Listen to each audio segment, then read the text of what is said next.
धर्मस्य ग्लानिर्भवति भारत अभ्युत्थानम् अधर्मस्य तदात्मानं सृजाम्यहम् परित्राणाय। आदरणीय दादा दादी और मेरे प्यारे बच्चों, आप सभी का ग्रैंड पेरेंट्स डे के इस विशेष अवसर पर हार्दिक स्वागत है। आज का दिन हमारे जीवन के सबसे प्यारे और मार्गदर्शक दादा दादी के नाम है। दादा दादी हमारे जीवन की वह छाया है जो हमें संस्कार, परंपरा और अपार स्नेह देती है। उनका अनुभव और आशीर्वाद हमारे लिए सबसे बड़ा खजाना है। इस कार्यक्रम के माध्यम से हम अपने दादा दादी के प्रति स्नेह और सम्मान व्यक्त करना चाहते हैं। इसी के साथ मैं दादा दादी के लिए एक कविता साझा करना चाहती हूँ। दादा दादी का आंगन हंसी से भर जाता है जब पोते पोतियां घर आ जाते।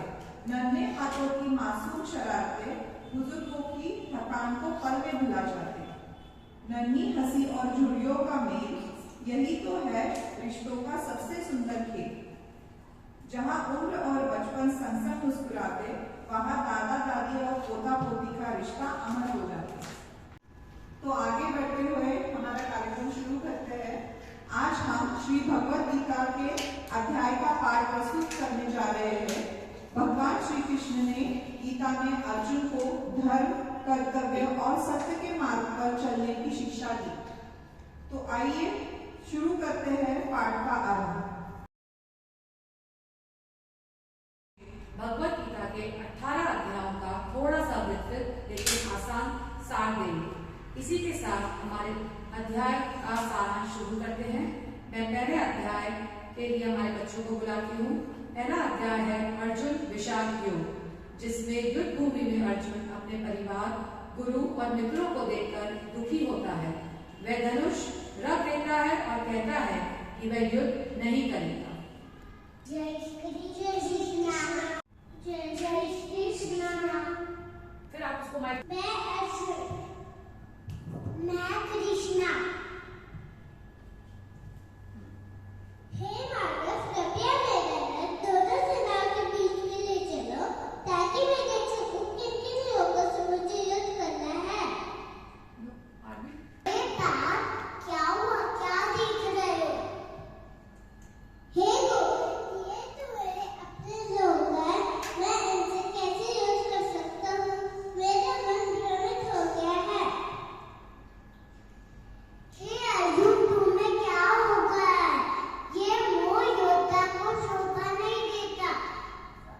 तुम्हारा व्यवहार दुर्बलता है।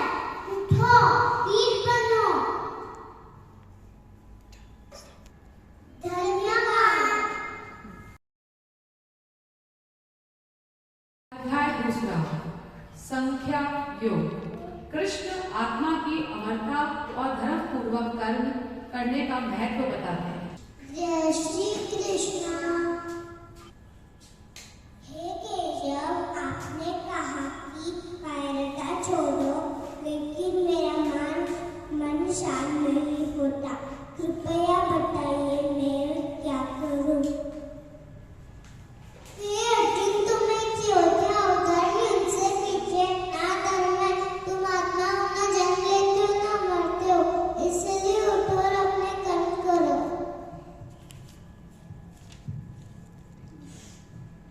लेकिन क्या कर्म करना मतलब हिंसा नहीं है। जब कर्म धर्म के लिए हो, अन्याय को रोकने के लिए हो, तो वह हिंसा नहीं धर्म कहलाता है।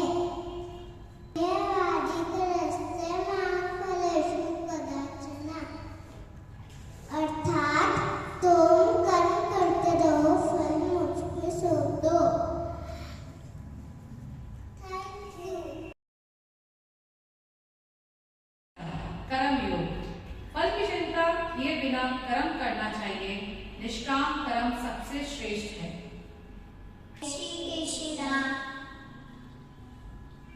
हे मानव, आपने काफी ज्ञान श्रेष्ठ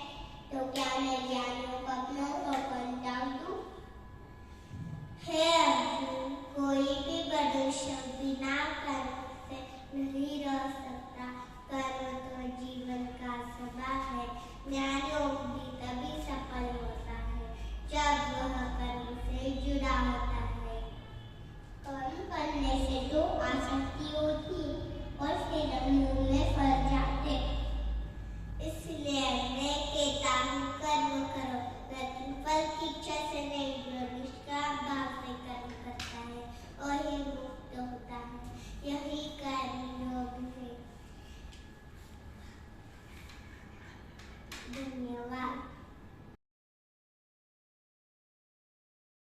अध्याय 4 ज्ञान कर्म संन्यास योग। ज्ञान से पाप नष्ट होते हैं, सच्चा ज्ञानी ही मुक्त होता है। जय श्री कृष्णा।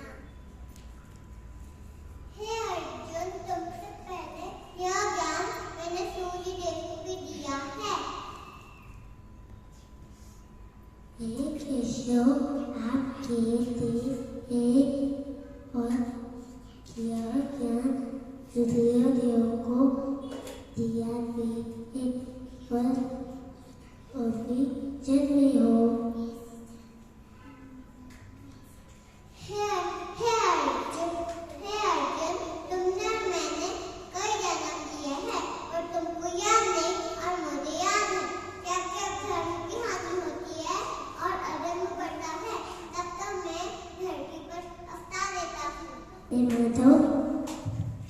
आपका यह निरूप और यह ज्ञान दिव्य है। हे अर्जुन, इस ज्ञान से अपने अंदर के संदेह को नष्ट कर दो। जैसे अग्नि पृथ्वी को भस्म कर देती है, वैसे ज्ञान की अग्नि कर्म को भस्म कर देती है। कर्म संन्यास योग। संन्यास और कर्म में अंतर बताया। कर्म करते हुए आसक्ति छोड़ना ही सर्वोत्तम मार्ग है।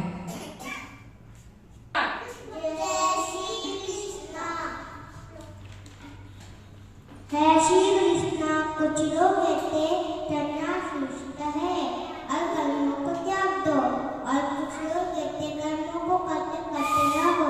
कृपा करके बताइए कौन सा मार्ग श्रेष्ठ है।